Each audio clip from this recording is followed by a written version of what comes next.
Hey everybody, Jamie Starr here for the New World News Network. Real quick, because I had a comment on my video about cosmic skeptics, so I just want to make some remarks. Someone in there said that I don't have a handle on cosmic skeptics' views or Sam Harris's, and so I don't like talking about things that I don't feel well versed on because that's a real quick and easy way to make an ass out of yourself. So, real quickly, typed in Sam Harris's best comebacks and Sam Harris best is what I did. And I clicked on the first video. And I mean, a minute into it, it's just immediately, well, when some people talk about God, they're talking about the highest consciousness in which we all experience. But other people, they imagine God to be their invisible friend who is really concerned with what we are doing when we're naked, and galaxies upon galaxies, and we are the primate to have a special relation with God.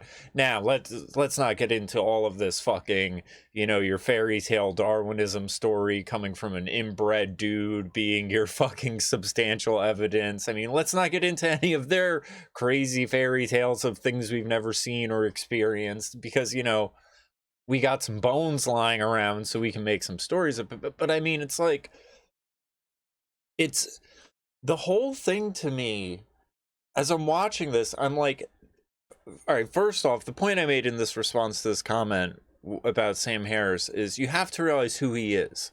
You have to realize that he is the son of the creator of the Golden Girls, so he is a product of Hollywood. He's too smart to be an actor.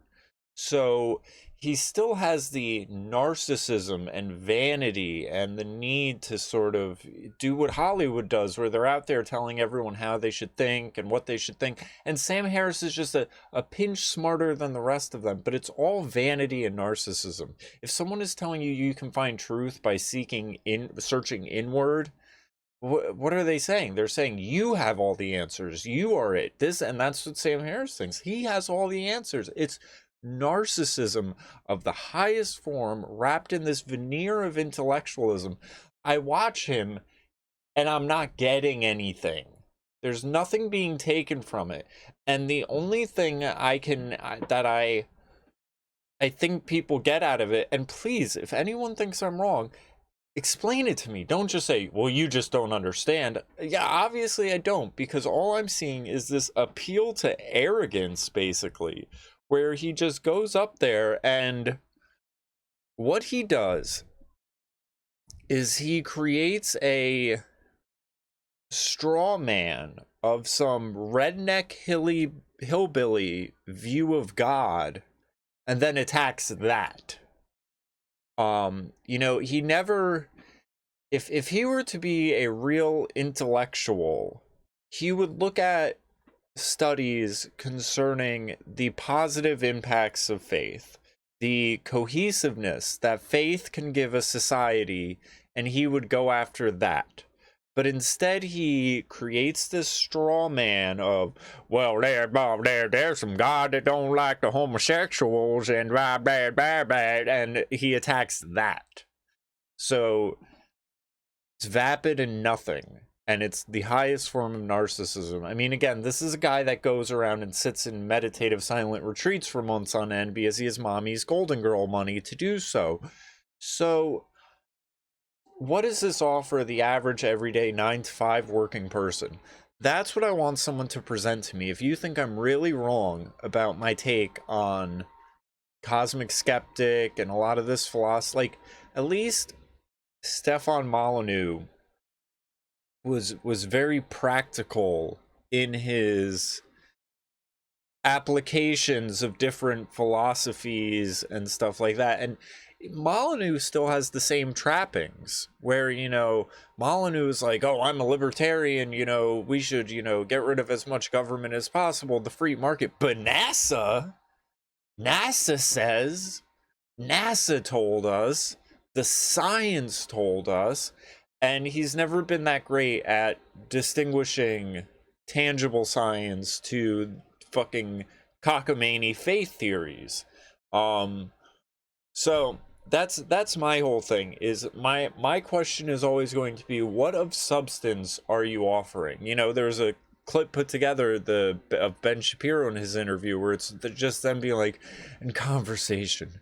Yeah, conversation's really great, and it's really great we're sitting around having this conversation. And when we conversate about the things we conversate, and other people don't like the conversation. Yeah, other people are trying to shut down the conversation, Sam. I don't know why they don't want us conversating, because we've been conversating, and the conversation. I mean, and you're just sitting there being like, what the fuck? Like, and again, this guy's from Hollywood. So when that's in the back of your head with all of it, you're just like, oh, smoke and mirrors. That's all this is. He's like everyone else in Hollywood. It is a vapid smoke and mirrors show. And if someone can come to me and say, after listening to Sam Harris speak on X, Y, and Z, and when he explained X, Y, and Z, it improved my life in this manner, I'm all for it. I mean, him and Jordan Peterson ended his career, and he even tried not to. Like, because Jordan Peterson even said, okay, these guys are saying throw the baby out with the bathwater. I'm going to tell you, look at this practically. The Bible has these stories. We've spent millennia retelling these stories, so maybe there's something to these stories. The heroes, I mean, Jordan Peterson can explain it in a way that pulls the faith out of it, and then Sam Harris and these guys are like, they don't know what to do with themselves now. So anyway, that was my take on that, but I figured I would add that into the start of this because this video is about people concerning the intellectual dark web, mainly the two that have never appealed to me, and it's really for the same reason. It's an arrogance factor, it's a narcissism factor, and it also concerns this term grifter.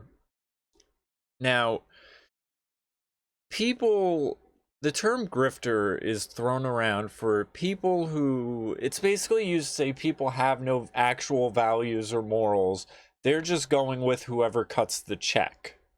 And I'm not saying that doesn't happen, but with the way I see it, it's probably like 1 out of every 10 times this phrase gets used, it is, you know, it's misused. Like, people who are called grifters often are people like Candace Owens. Now, and here's the crazy part about it. You would see stuff like, who's that black conservative chick, Tree or something like that, and she was beefing with Candace Owens at one point, calling her a grifter. But now you look at like Blexit, and you know, I have coworkers of mine who are like, oh, have you heard of this Candace Owens girl, this and that? Like, the tangible positive impact of what she is doing compared to the people calling her a grifter, like, she is leaps and bounds beyond them. So even if money was the primary motive, she's doing more than you, she's more effective than you, so you're trying to tear her down. Why? Jealousy really seems to be the only thing. And that's when it happens within the right side of things.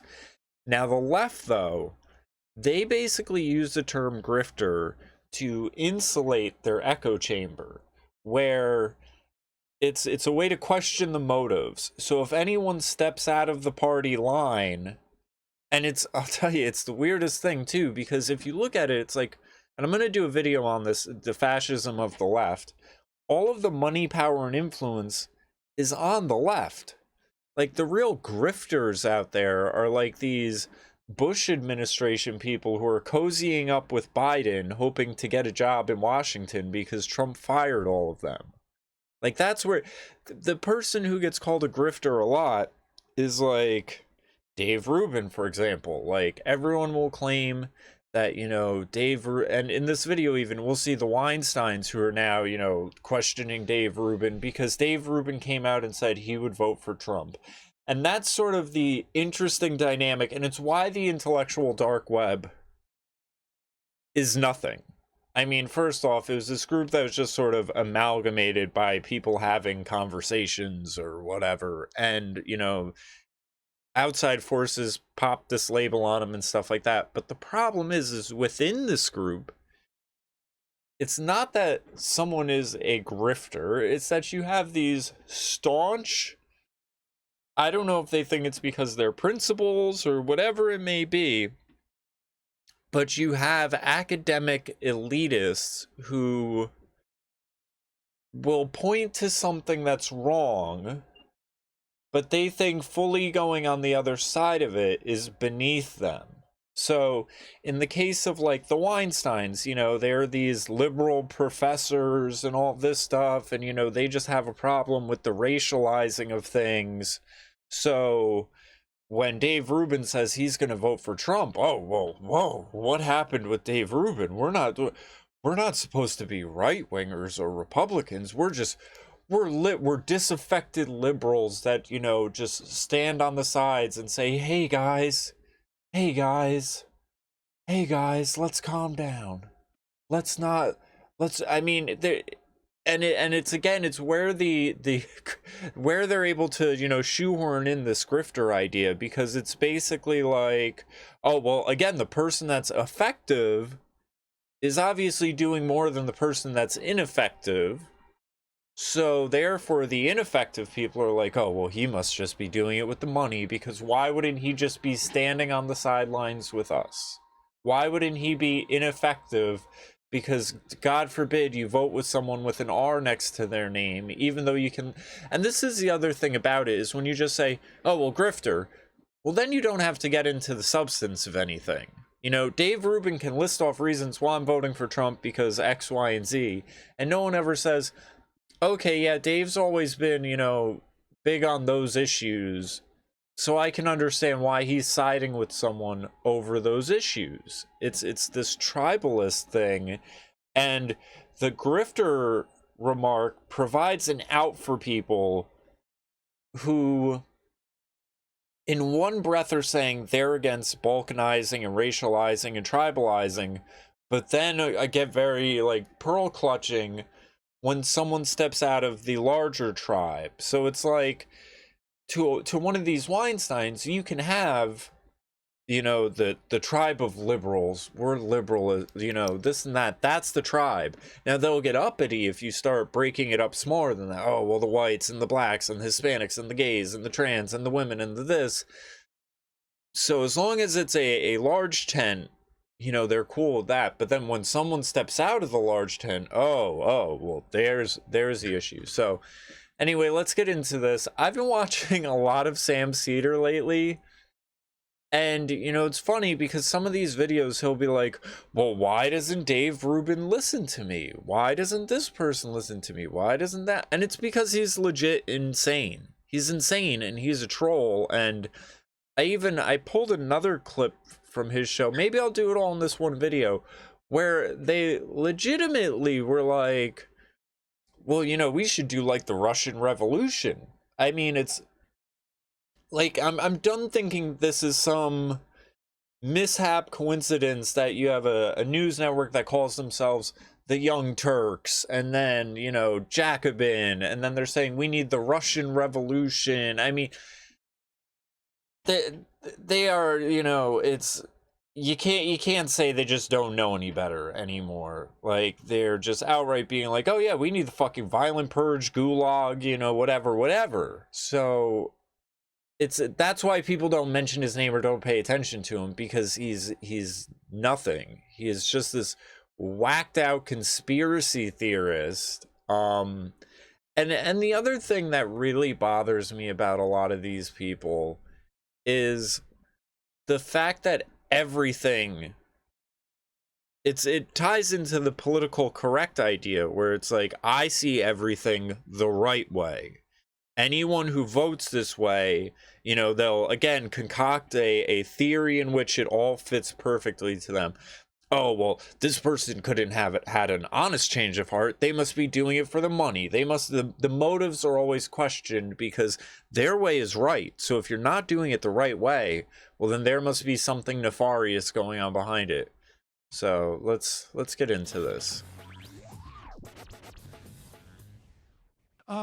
Here's another. Here's something. This is a little bit a field, but well, when was it? Was it yesterday? And even here's the other thing about this guy, and it's why he's not worth giving any time to or paying the mention.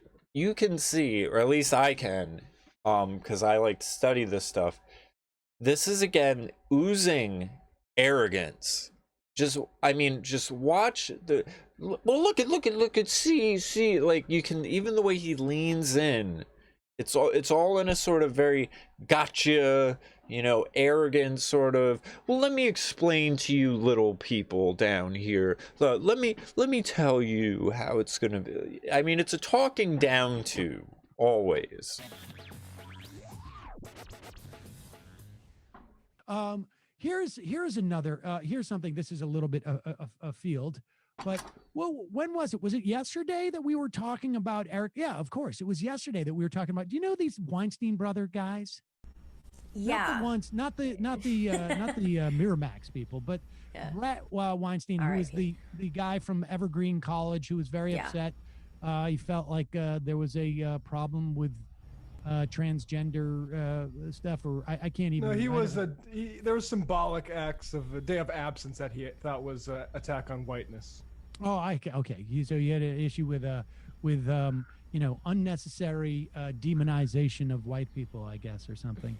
That by some, by college students. And so he built his career there as someone who was disaffected. And then his brother got in on the whole thing.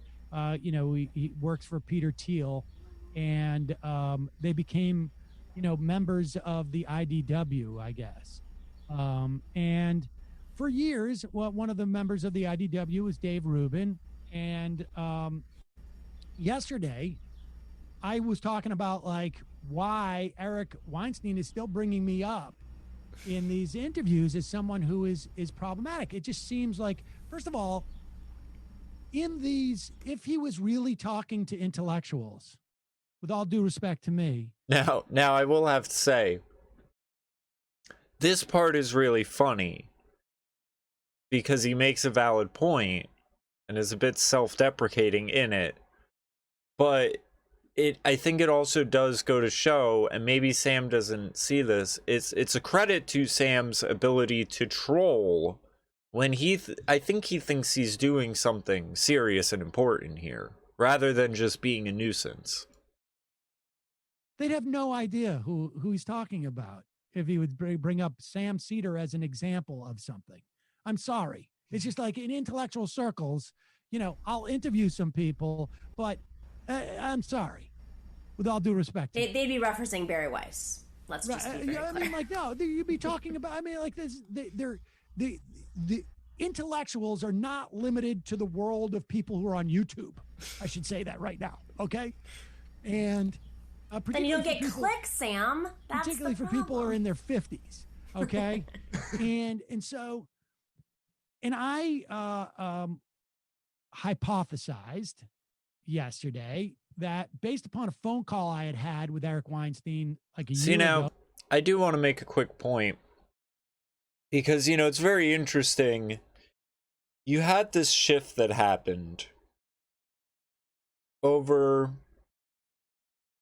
I don't even want to say the past 10 years. I'd say maybe the past 6, where it went from people commonly saying, oh, well, that's on a YouTube video. And I would always say that's like going to someone and saying, oh, you read that in a book? Like, you're attacking the medium and the platform rather than the message.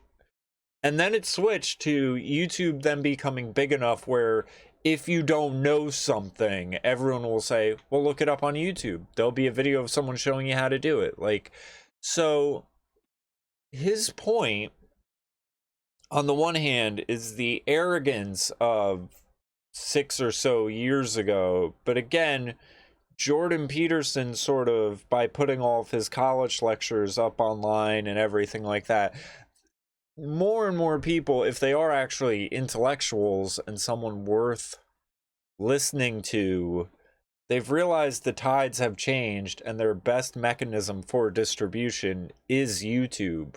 Faults and all, but that's the reality of the situation. So it's correct on the one hand, but then seemingly unaware of the tides turning. Oh, I don't know when it was, maybe last summer, where he was really dissing Dave Rubin in some not so subtle ways, explicit ways.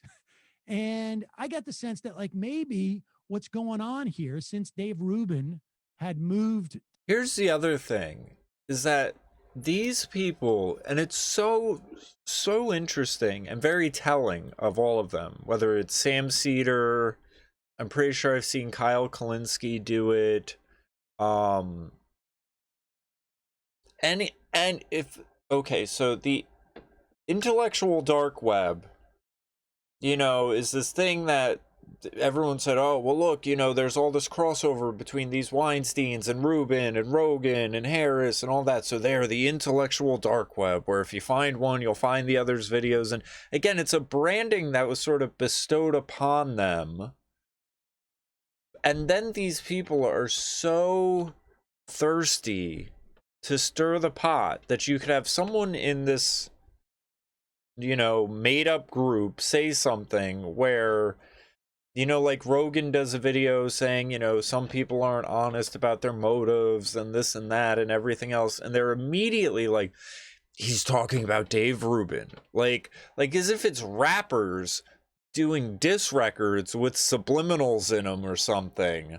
Like, anything that they're saying that any of these people in the IDW says as a vague sort of slight against someone, they always assume is focused on someone else within the thing. And I'm not saying, hey, maybe there actually is a falling out with Rubin and Rogan and everything like that. But if you ask me, and this is just my take on it, and we'll sort of see it in this whole thing, I think Rubin's changes, as much as he's, you know, very milquetoast and not really offering me much of anything, I feel there's a function and a role that he provides for people that is very specifically tailored for certain people. And I could very easily just see a lot of this being gossip and rumors, and, you know, these Weinstein brothers just sort of being like, oh, can you believe Dave is going to support Trump? He must just, I mean, I think some of the conspiracy theorizing that people like the haters that Sam Harris and all these other people are doing, or Sam Cedar, I don't know if I said Sam Harris, I think it also is existing within the group where, I mean, like Rubin talks about most of the things that have changed his outlook were the touring with Peterson and everything like that. And it really makes me sort of curious as to Weinstein and all of theirs take on Peterson and stuff, because the group seems to be factioned off, and that's where you don't really see, you know, like Shapiro never really fit in there. His politics were completely opposite the other guys, and it's none of it ever made sense from the start. Like, there wasn't cohesiveness there in the first place. So then when there appears to be any sort of lack of cohesiveness, people latch onto that as if it's not inevitable or obvious. And then again, the conspirizing stuff. But let's get back into the video, because it'll show why the Weinsteins never appealed or clicked to me. Over to Beck's, Glenn Beck's operation, The Blaze, and it announced that he was going to run for that he was going to support Donald Trump for president. Dave Rubin was. That maybe Eric Weinstein wants to get into the Dave Rubin slot. Essentially, he sees a market opening, and he knows that part of that is like, I'm just going to take Dave's bet noir, essentially. And I thought, it's a theory. But then this thing comes out. This is his brother on his brother's podcast, which apparently he does with his wife. And listen to this. I've been shocked at the proclivity of so many of my friends to subscribe wholeheartedly to the woke mentality. Do you think intellect and attention to detail... I mean, just the tone of this woman's voice is repelling. I mean, this... There's nothing inviting about any of these people. And listen to this. I've been shocked at the proclivity of so many of my friends to subscribe wholeheartedly to the woke mentality. Do you think intellect and attention to detail has anything to do with the political choices people make? Pause it. Listen to that question. I mean, it's put judgment aside for a moment. The question is like, I can't believe my friends who are so woke. Do you think personality has anything to do with ideology? That's the question. And look at like where Brett Weinstein takes this to. See, but to some extent, I feel as if they're sort of onto something where I do see people, and religion does tie into this. I see there being a personality and intellect tying into politics, where, you know, with the whole woke idea and stuff, because it with all of its holes and everything, it provides all the answers. And I mean, faulty or not, nothing is up to chance. Oh, well, there's a disparity, racism, sexism, whatever, you know, they have an answer for everything. And that's what I was saying earlier about the correctness of it. Like, they have a lens that provides an answer to any curveball. There is a justification that will come out. There's so much happening. I've been shocked at the proclivity of so many of my friends to subscribe wholeheartedly to the woke mentality. Do you think intellect and attention to detail has anything to do with the political choices people make? So this is one of these things I often reference that Eric once said to me. In fact, I think I've called it the smartest thing anyone ever said, which was, truth is the second best strategy. And by that, he meant that social affiliation, that is to say, signing on to what the group that has power wants you to say in order that it will share its power with you, is often a much better strategy than truth. So all what right, it pause is it that for I one think is second. going I on just with want to break those- this down because it's Now, what he's saying right there is very true. You know, we can get into that with once Black Lives Matter popped up, you couldn't fire up your PlayStation without seeing a message. So obviously these people don't care about the truth of why these shootings happen or anything like that. It is, this group has power. They are the club that will beat everyone into submission. So let's show some support for them. Now, here's the warped aspect of it all, where somehow, rather than seeing the monolithic power of the left in education, academia, the media, Silicon Valley, and all of that, they're going to say, well, Donald Trump has power, therefore if you sign on to Trump, and it's, which side is getting canceled here? I mean, it makes no sense. But these are just like non sequitur applied upon non sequiturs. It really feels forced on some level. So the question is, do you think intellect and attention to detail is a bulwark against wokeism? That's basically the question, right? Like, you know, do your my facts don't care about your feelings is basically what the question is, and he turns it to strategy. And what is the strategy that he's talking about? Like, when you strategize something, you want a goal, and he calls it power. But I think it's probably what he's talking about in the context of this world that we inhabit is clout. What is power in the YouTube podcast world, which is what I think he's really talking about, because their whole world is sort of like narrowly defined as that. And that is like clicks and celebrity. Yeah. And then maybe money ultimately. Well, and Cedar might be right on this, because even, you know, one of my issues with these academics, and people have said this, is they've never really been out in the actual market or the economy or the free world. You know, you're you're in a position where everything is highly regimented and organized, and you're born into this structure, you've been in this structure, you never left the structure. I mean, maybe you held a job waiting tables here or there, but there is only so far to go. Like, and then you just get cozy and comfy, and then it's academic clout. Oh, you wrote this paper, or, you know, got this award, or this and that, and you're in this tenured position where they can't get rid of you, and you're like a fucking fossil. But clicks and celebrity. So just like, I just want people to understand like where, like, track his thinking here.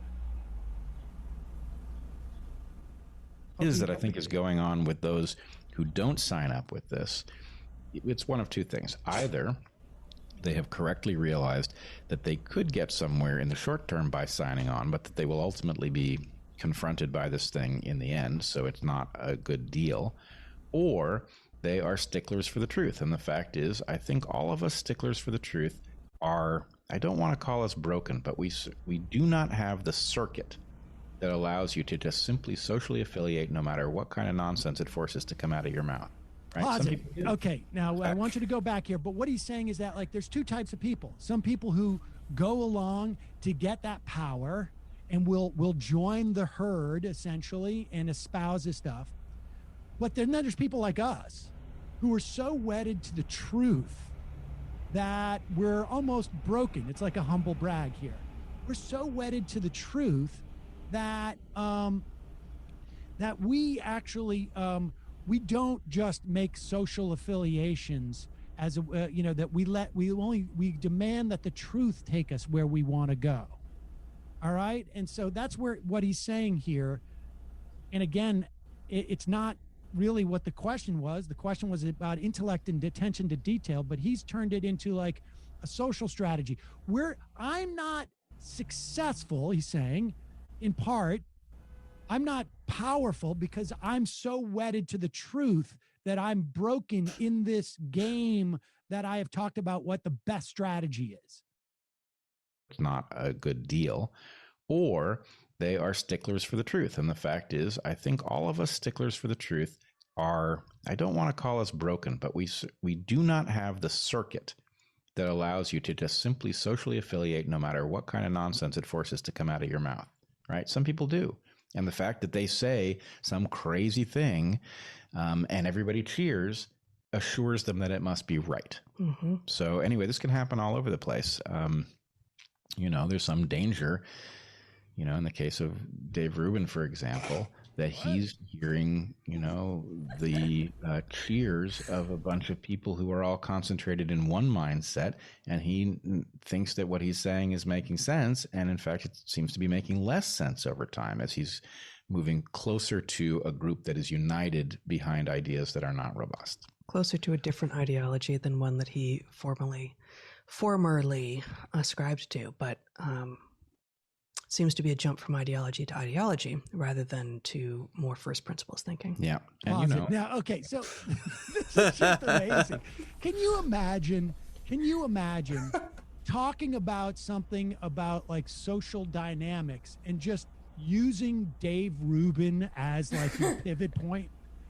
It's just bizarre. And the amazing thing is, like, he's not naming, there's nothing, the only thing specific that he's talking about is this individual. You know, these guys are supposed to be about ideas and this and that. And all he's saying is the idea is not robust. In other words, Dave Rubin now subscribes to bad ideas. Yeah. And it's because there's a group of people who appreciate his bad ideas. Like, he doesn't get specific about it. Like, this is like literally like, it could be said in two sentences, essentially. Like, that's just so furious.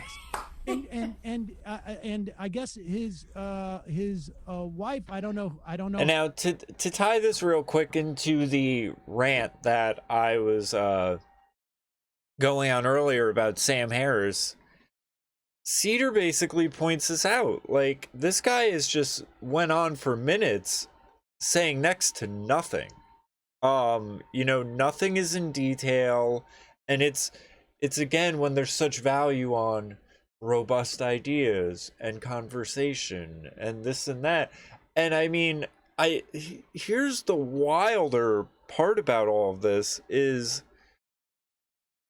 I mean, it's just so it's I mean, I can't even put, because right now I'm just thinking, I'm like, well, Barack Obama was against gay marriage and then passed gay marriage, and Dave Rubin is a gay man, but now he sees the Republicans being, I mean, none of this is set in stone. Like, these ideologies are morphing and fluid, and it's not, and what is their first principles? Like, it's not like Dave Rubin has come out and said water isn't wet. He's just said, I'm gonna vote this way. Like, this is the way that is making sense. I see these people standing up for free speech. I see these people against censorship. Like, Dave Rubin is like gone on to like entry-level basic bitch conservatism, like, and just not hating America. Like, it's not like Dave Rubin has come out and been like, well, actually, I think a white ethno state, you know, there might be something to it. Like, he's not. And this is the real insanity of it all, is like, it's basically, it's so simple, because it's like, there is middle American policies, which are, abortion isn't a good thing, maybe it's a necessary evil, and that's a debate we can have. People want to do drugs or whatever, you know, we should probably get them into a rehab. Maybe the war on drugs hasn't been a good thing, you know, we shouldn't be, you know, arresting someone with a drug problem and then ruining their lives from there on out because of the criminal record. You know, something's wrong with the education system. Maybe school choice or charter schools are an answer. I just want a job. I want low taxes. I mean, there is, and that's the thing. Like, and the game you have is, you have the left and the right trying to bait and switch towards these middle American policies, until you had Trump, who actually just came out. And again, it shows how simple it all really is, and how there's this smoke and mirrors bullshit, is because Trump, a New York liberal, just came out and was like, basically like, yeah, we love America, we don't hate America, you know, taxpayers shouldn't be paying for abortions, people should have guns, this and that. Like, I mean, it's really like, she's talking about they're not robust ideas. You're right, they're not robust ideas. It's fucking common sense. It really is common sense. Her name, Heather, she says that, well, he's just moved from ideology to ideology. I don't know what the first ideology was, right? Presumably the ideology he had was the one that was shared by the IDW, but she then says there's no first principles, which suggests that maybe there was no first principles in the first adoption of the ideology he had. Or are they arguing that they're not ideological at all? It's just that he went from the left to the right or something, but we can't know, because there's no specificity in this conversation whatsoever. At all. Sound Not robust. Closer to a different ideology than one that he formerly ascribed to, but seems to disgusting be a body jump from language. ideology rather than to more first principles thinking. Yeah. And, you know, I've seen him of late attack Chloe. Yeah. He's attacked Josephine Matthias. Mm-hmm. No idea. There's no reason. We know both of these people. My sister. Incredibly bright, incredibly insightful, and frankly open to other perspectives. Both of them have that characteristic in spades. So why, you know, on what basis could you possibly attack them? Well, to the extent that he has now moved in the direction of an ideology that can't abide voices like theirs, he now can't even hear what they're saying. What are they saying? SNL skit, guys. That's ridiculous. I mean, is Alec Baldwin going to come out now? he's talking about like, you know, social affiliation, and people fall into that trap. And then he's just saying, like, you know, pointing out, like, they haven't talked about an idea. It's all just like jargon. Dave has made fun of Chloe and Jenny, and like, how could you possibly criticize them? Yeah. And they're so open to different ideas, and how could you possibly make fun of them? But meanwhile, Heather just said that the problem they have with Dave is that he just moved from ideology to ideology, which suggests that he's open to ideas, but those aren't robust ideas. I'm just saying that like he's picking on our friends and we know them. They're cool. And so how could you pick on them? It's so weird. And he moved to the other ideology because other people are listening to that ideology. That's right. Can't forget that. Right. Oh my God. And the IDW thing has been the world's greatest marketing, mechanism. And let's just see the tail end of that again. Bowie. Yeah. He's attacked Josephine Matthias. Mm-hmm. There's no reason. We know both of these people. Incredibly decent, incredibly bright, incredibly insightful. And part of me does wonder, like, what is their definition of attack? Because I guarantee you it's probably just him tweeting out, like, this is a ridiculous idea. Like, and that's about it. And they're like, oh, well, how could Dave Rubin speak against her? And frankly, open to other perspectives. Both of them have that characteristic in spades. So why, on what basis could you possibly attack them? Well, to the extent that he has now moved in the direction of an ideology that can't abide voices like theirs, he now can't even hear what they're saying. Yeah. If the primary... It's like they won't talk about like conservatism like it's like Lord Voldemort. We can't say the name. What did they do before? Anybody have a sense? Because well, they're It's just academics. reheated Dave Rubin stuff. Oh, what did they do? Yeah, they were both evergreen academics, and they left in the whole evergreen affair. Of course. Okay. Yeah. It's stunning to me that, I mean, look, and here's the thing. I want to make this absolutely clear. What we do on this show, particularly in the fun half, is this kind of like AM talk radio. I dip into conservatives. I mock them. I try and put it, and I do so. I put that out up front. Like I'm not pretending anything else is going on here when we do those segments. There are other parts of the show that I don't do that. I interview a historian or I interview a policymaker, an epidemiologist, whatever it is. But in this part of the show, we're doing some of this stuff. I'm going to put it on YouTube. And we are specifically trying to show the ridiculousness and the holes and mock these people. We're trying to do that. Now, I know this is beneath them. They just talk about ideas being robust, as opposed to like my word, which is like, this is idiotic. Yeah. And they don't and they don't talk about personalities except for like, how could you possibly make fun of Margie and Gwendolyn? They're wonderful people. We know them. I mean, I'm explicit about it. I don't pretend to be something that I'm not. These guys, if you're an intellectual and the words Dave Rubin come out of your mouth in anything other than like, I can't believe the New York Times would write a piece on this charlatan from day one. If you are an intellectual and you weren't aware that Dave Rubin was a charlatan, it's because he was welcoming you on his show, and you are now guilty of the very thing that you were indicting him for, which is, oh, I have access now to his audience and his platform. These guys are all charlatans. Mm-hmm.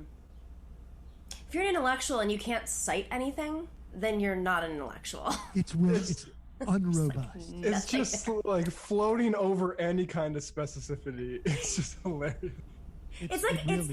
I can't wait to see Pete Buttigieg move into that space because I feel like he's perfect for it. It's such a weird combination of things too, to like give the sort of like highfalutin, slow, like didactic sort of delivery of just absolutely nothing, of air, basically. Now that last little bit, I'm sorry, my earbuds are cutting out, so I'm not catching some of it. But I mean, he basically just summed up what I was saying about Sam Harris and all of them too. And I think even Cedar ends on a good point where they were more than happy to go on Dave's platform. And above all, Dave is an interviewer. Like, I mean, yeah, I guess now since he has this deal with the Blaze, he's putting out his views more often than interviewing people. But that's the thing I never really got from the beginning is he's just asking people questions. Like, he wasn't really... doing too much that warranted any sort of rebuttal or anything like that. But anyway, we're about 45 minutes into this. I'm gonna end this here, and there should be a slew of new uploads because we've been blocked for a week. So I got some videos stashed. So subscribe, follow, and make sure you get out and vote tomorrow.